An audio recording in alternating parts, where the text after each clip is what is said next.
howdy, all you collector car fans out there. This is once again Jason, the owner and founder of Southern Bush Motorsports. Well, this is kind of a painful Tales from the Bush. It'll give you a bit of a life experience of what it was like in the field with me. One of the most frustrating things that I incurred on a regular basis was you find a cool car, you're like, damn, I want this car, I want to pull this car out, I want to get it out to somebody that'll actually restore it. And you spend a lot of time with the person, and yeah, no, it's not for sale. I'm gonna restore it myself someday.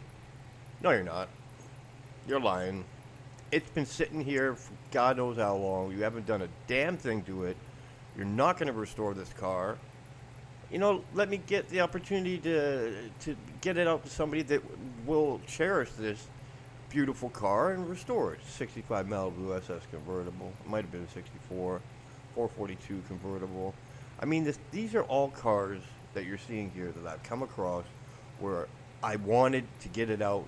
Not for me. I don't even collect cars.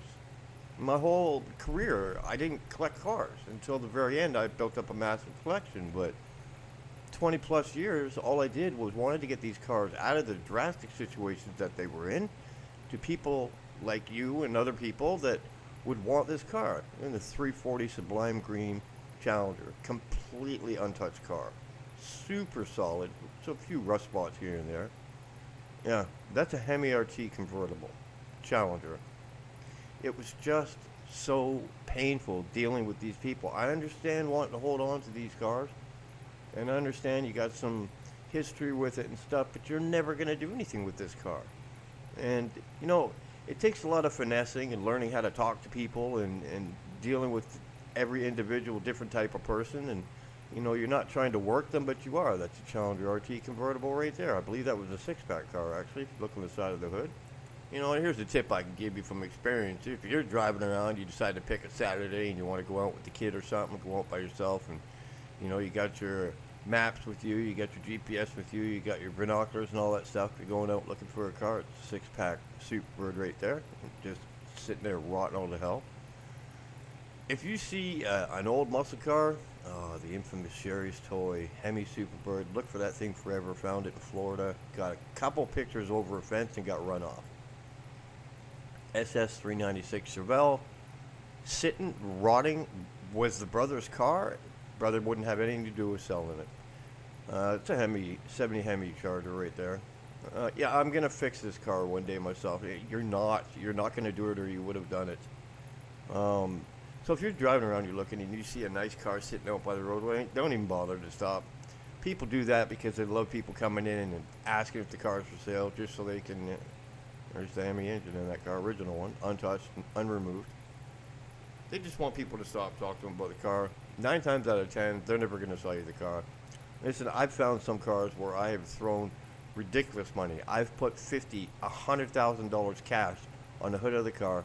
This guy was great. He didn't want to sell any of the cars, but he definitely took my number and said, if I change my mind, I'll let you know. Just a field full of roadrunners. Actually, that same guy had this Petty Blue Superbird. That's a real Petty Blue Superbird. It was only a 444 barrel, but a cool car.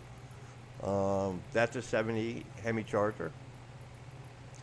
But it's just so frustrating sometimes when they just, they're never going to charge it, restore it. That's a Hemi 69 Hemi Charger RT. It's cars like this when that's a real Judge. That was a real Judge, just sitting there rotting, windows out, rain and weather getting on it. And that's the most frustrating part of it for me. Oh yeah, by the way, that's 2 Shelbys right there. Real Shelbys, untouched. Little rough, but untouched. When you get there, I'm going to restore it one day, and they're damn well never going to restore it. Yep, that is a 440 RT Coronet convertible. Yes, it is. It's one of the few. You're never going to restore that car. All the parts were inside this car, too. He had collected some parts over the years. The original engine was under the hood. Somebody had started to do some body work at some point. Looked like it had got some paint, a new top on it, and got pushed outside of a body shop because of non-payment, and the guy wouldn't sell it. That was 340 Scat Pack. I think it was Hustler Edition. It was some really crazy when I looked it up. That is what you think it is. That's a hearse. Yeah, and this guy wouldn't sell this car either. Did everything I could, and that is one of the biggest, most frustrating things about it because it's like doesn't matter how much money you have. Somebody might have a sentimental value to the car, or whatever the reason is, they don't want to sell it. You don't want to be a dink, and you know, push the guy too much because they may call you later. Oh, this car was frustrating. Look at how solid this car is. Here's the crazy. What you see underneath the. I think I got a picture underneath the hood, but the interior of this thing, absolutely insane. And you know, my real reason was to just get the cars out of the hands that they're in right now. Yeah, that's a manual shift car. It looks like they got an automatic shifter in there. I don't know how they made that work, but yeah, bucket seat console. I think 4-speed car, all the gauges, all the SS package, but it wasn't an SS. It was a 427 car. You know, 70 Charger. This one I had a lot of troubles. I tried to get it. He wouldn't get it to me. Why would I make such a big deal? Not just because it's a super nice straight Charger, complete untouched car. You're gonna see why in a minute. Why I wanted it so bad. You know, bucket seat console car, automatic. There's got to be something about this car that made me crazy that this guy wouldn't sell the car. And that would be it right there. That was a real Panther Pink 70 Charger. Wasn't even an RT. It was only a 383 car if I remember right. Ugh. Mercury Cyclone. GT 429, I believe it was. Yeah. I'm going to restore the car one day, but I'm just going to let it sit there and rot. Yeah, I think that's the two Shelbys from before. But just rotting, I would kill for either one of those cars. 71, I think that was a 340 car. Yeah, look at that, just sitting in the bloody dirt when I would kill for like, yeah, that's a real judge. You're looking at that with all the dust, completely sitting in mud. That mud's gonna rot the whole underside of that car where it's not savable. That is a 446 pack, triple black, CUDA. And I'm just gonna let it sit there and rot. Charger 500. All these cars that I dealt with, I just wanted to wring their necks because it's like you're never gonna restore this car. That's why it's been sitting here this long. I'm the one person, you know, that Charger 500 was a 4-speed car too. I'm the one person that can actually bring it to life. I'll even keep you involved in the restoration. I'll ask the new owner if he can keep you involved. You know, it didn't matter what I tried. When people are stuck on not selling the car, that's it. You know, the only thing you can do is just be patient, be nice as you can, as frustrated as you are. Try to give them your numbers so possibly they'll call you when they decide they want to sell it. Yeah, that is a real Charger 500. Look at that rear window. Nice. But, you know, at the end of the day, you can't make somebody sell the car. Sometimes, a lot of times, they just like the attention of people coming and asking about the car, and it's just, it was a really, that was the worst part about the being in the business, having the career of doing this was, look at this Chevrolet here. Super solid car, completely untouched. It was like a grandma hoop-de-doo car, but it had never been touched. Same with this Le Mans. I mean, it was a 326 Le Mans or something like that. Super car, super solid, completely untouched. This 68 Pala convertible, that was frustrating. This guy had stuff piled all on top of it. I helped him clean it off just so I could get some pictures of it.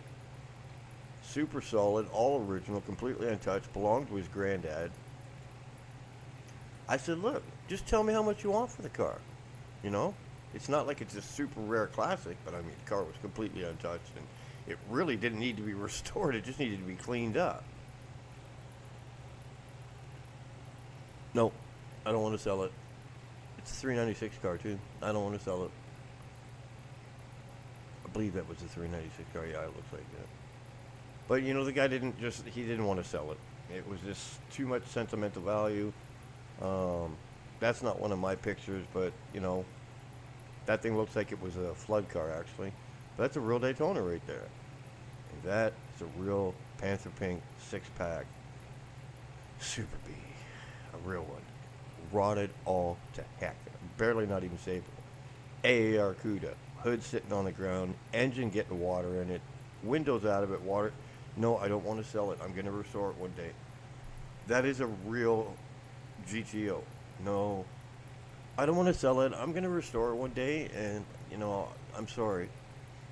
Well, of course, that is a real Judge. That's a real 69 Judge. And the tree that's growing up in the middle of it's coming out of the carburetor where the original engine was. You all know what that is. This just gets so old. Oh, these car. Oh. Mercury Cyclone 429 car. Another one sitting right beside it. Didn't want to sell it. Thanks for coming by and checking out our Tales from the Bush, and we hope to see you again soon.